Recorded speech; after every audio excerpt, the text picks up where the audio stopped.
Fala, minha galera, sejam todos bem-vindos a SegVita, Segurança, Vida e Trabalho. Pessoal, é com imensa satisfação que eu vos apresento mais um progresso aqui pela SegVita. Bloqueio elétrico e travamento mecânico. Esse é o nosso tema do episódio de número 5, onde na nossa playlist discorremos sobre bloqueios e etiquetagem, com base sempre na NR10 e NR12. Quero trazer para vocês também, uma simples dica. Você que porventura esteja assistindo esse vídeo aqui, caiu de paraquedas aqui em nosso canal, se inscreva no canal, dê o like. Aqui eu tenho certeza que você vai gostar do nosso trabalho, porque no YouTube, além do nosso canal, você não vai achar uma outra plataforma que fale da forma que a gente traz o assunto, uma forma inteligível, simplificada, que faz você aí galgar as escadas do sucesso. Sejam todos vocês muito bem-vindos. Eu quero destacar a vocês aqui o que seria, o bloqueio mecânico. Logo, você observa com a gente aqui na legenda que o bloqueio mecânico são aqueles bloqueios que se aplicam de maneira efetiva para conter a movimentação ou projeções executadas através de travamentos. Ali está fazendo o processo de desacoplamento das transmissões e também escoramentos e estaiamentos, dentre outros processos. Então, a partir do momento que eu estaio uma estrutura, a partir do momento que eu faço uma escora, a partir do momento que eu segrego, que eu desaclopo partes de um determinado equipamento, eu estou fazendo um processo também de bloqueio mecânico. Esse bloqueio mecânico tem como objetivo, tá na legenda aí, conter a movimentação ou projeções ali de parte dos equipamentos, ou até mesmo de um ar comprimido, esses tipos de energias, que a gente trouxe aqui na videoaula de número 3. Quero destacar para vocês também aqui o bloqueio elétrico. O nome em si só já explica, O que é um bloqueio elétrico? É desligar o equipamento? Não, galera. Bloqueio elétrico é a máquina tá desligada e eu ir lá e travar com cadeado, conforme você vê na imagem aí. Eu estou fazendo bloqueio para que ninguém deliberadamente ligue aquela máquina. Ou o processo contrário. Eu liguei a máquina e não quero que ninguém desligue, então eu faço também um bloqueio, tá? Então o bloqueio ele vai ter o caráter primário de evitar que alguém ligue um equipamento de forma em momento inoportuno e gere um acidente, certo? Mas também ele tem um caráter de impedir que alguém o desligue.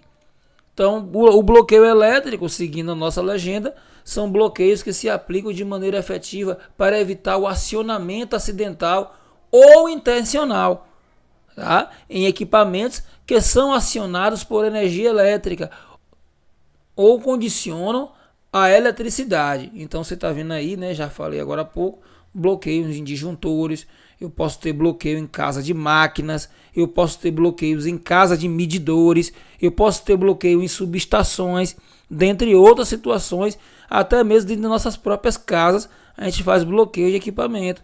A partir do momento que você tem lá dentro de sua casa um dispositivo perigoso, você pode estar fazendo um bloqueio, por exemplo, um chuveiro, não é? É um equipamento que traz conforto na hora do banho, mas é um dispositivo perigoso. Primeiro, porque ele labuta com energia, e segundo, porque também envolve água.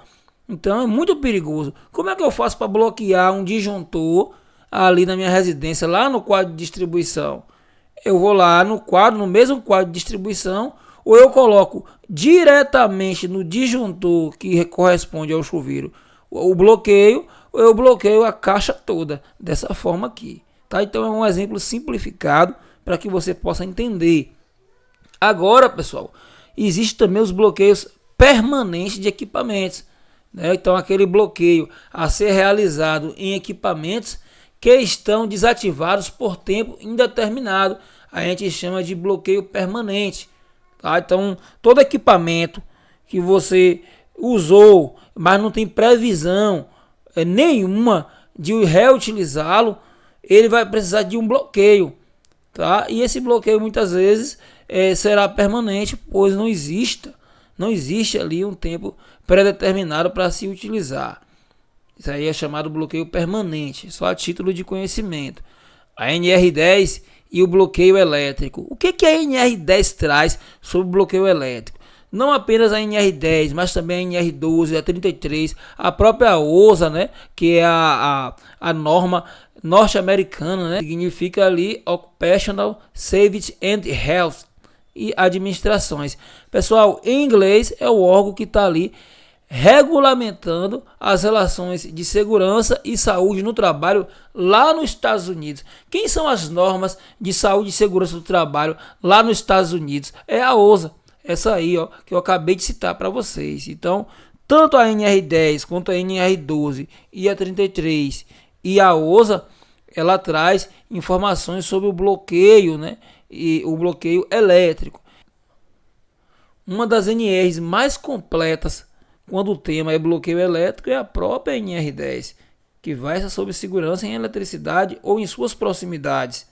Esta norma descreve detalhamento e o passo a passo de como deve ser feita a desenergização e reenergização de máquinas e equipamentos industriais, mantendo-se sempre a segurança das equipes.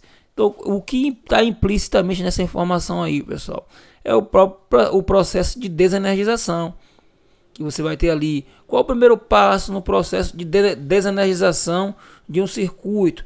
Aí você tem lá o seccionamento, depois bloqueio, depois eu vou testar, depois que eu testei, que eu constatei que não tem tensão na rede, eu vou aterrar, depois eu vou proteger os equipamentos que se encontram ali na zona controlada, na baixa tensão, e depois eu vou sinalizar com placas a rede, eu vou sinalizar a rede agora com placa. Tá? Não opere esse equipamento, homens na rede, algo que transmita essa informação. E ela também fala do processo de reenergização, que é o processo contrário ao que acabaram de citar. Claro que tem mais algumas informações, mas basicamente é isso daí. Trago para vocês também sobre o dispositivo de intertravamento. Pessoal, olha só, o intertravamento ele tem como objetivo impedir o funcionamento da máquina, certo? Ele vai impedir o funcionamento da máquina sobre algumas condições específicas. Por exemplo, uma chave ali que é instalada no circuito elétrico com a finalidade de cortar a alimentação e impedir a ação de uma pessoa que seja praticada. Muitas vezes as pessoas acionam a máquina intencionalmente, né, por maldade, às vezes aciona a máquina sem intenção de provocar acidente, mas acaba provocando, porque aquele acionamento gerou um acidente ou pode gerar um incidente, tá? Então o objetivo do dispositivo de intertravamento é esse, é impedir o funcionamento da máquina sobre condições específicas. E destaco para vocês ainda 2 exemplos básicos dentro de nossas próprias casas que possuem dispositivo de intertravamento. Um já está aí na tela aí, que é o próprio intertravamento do forno de micro-ondas. Você observa que o forno de micro-ondas, né, e quando ele está funcionando, caso alguém tente ali abrir a porta, ele imediatamente vai desligar, não é? Então isso aí é o dispositivo de intertravamento. Eu desliguei a máquina porque a porta foi aberta. Ela não pode continuar funcionando com a porta aberta. E também quando a porta se fecha, né, ele não reinicia o funcionamento até que se dê um comando de um novo ciclo de operação. Então eis aí o micro-ondas, um exemplo básico dentro de nossas casas, como que contém um equipamento que contém um dispositivo de intertravamento. O outro, galera, que eu trago para vocês é a própria máquina de lavar que está aí na tela. Se a máquina de lavar ela estiver em funcionamento, caso a tampa ali esteja, a tampa de acesso ali para pegar a roupa, para botar um sabão, algo parecido, né, essa porta seja aberta, ela vai interromper o funcionamento. Então aquela operação foi interrompida. Né? Em alguns modelos depende muito do fabricante, sobre a máquina de lavar. Alguns modelos, ao fechar a tampa, a máquina volta a operar normalmente. Isso não ocorre com micro-ondas. Todos os micro-ondas, quando a porta é aberta, ela é desligado. Mas eis aí, basicamente, 2 exemplos dentro de nossas casas de equipamento que possui dispositivo de intertravamento. Pessoal, a questão do intertravamento, ela é tão séria, tão importante, que a NR12, que versa sobre máquinas e equipamentos, segurança em máquinas e equipamentos, ela cita dispositivo de intertravamento 112 vezes. 112 vezes a NR12 cita o termo dispositivo de intertravamento. Dado a importância, ela exige que aquelas máquinas que ofereçam risco imediato ao operador, ao trabalhador, ela exige que o fabricante já fabrique aquele equipamento com dispositivo de intertravamento. Então, como objetivo, você tem ali a garantia da segurança, caso o operador da máquina ou qualquer outra pessoa tente ali acessar a zona de perigo. Eu coloquei aqui basicamente uma Polycorte, por exemplo. Esse modelo aqui, ele tem um dispositivo de intertravamento. Eu quero destacar para vocês que o dispositivo de intertravamento, ele não está atrelado somente, o corte da alimentação, da parte elétrica. Tá? O dispositivo de intertravamento não necessariamente ela vai cortar a parte elétrica. Por exemplo, aí a Polycorte, tá? Essa coifa aqui, ó, ela é feita por mola. Olha a seta aqui, ó, mostrando, tá vendo? Então, quando eu vou serrar algum objeto, essa própria coifa eu consigo afastar ela, tá? A partir do momento que eu tiro esse metal ou eu retiro a própria Polycorte, essa coifa automaticamente vai fechar aqui a lâmina.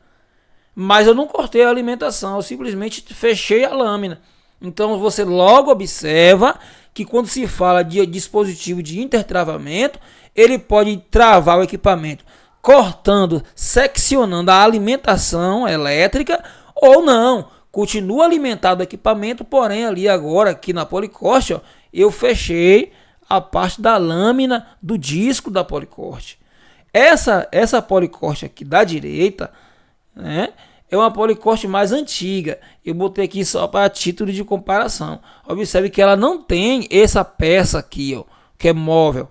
Ela não tem esse dispositivo de intertravamento, tá? Então só para a gente fazer uma comparação. Pessoal, a NR12 é uma norma regulamentadora que cuida da segurança em máquinas e equipamentos. Falei isso agora há pouco. Ela exige, ela não pede, ela exige que usemos sistema de intertravamento onde haja risco ao operador. Ali onde o operador tem o risco de adentrar a zona de perigo da máquina, seja intencionalmente ou por conduta inadequada ou por impulso.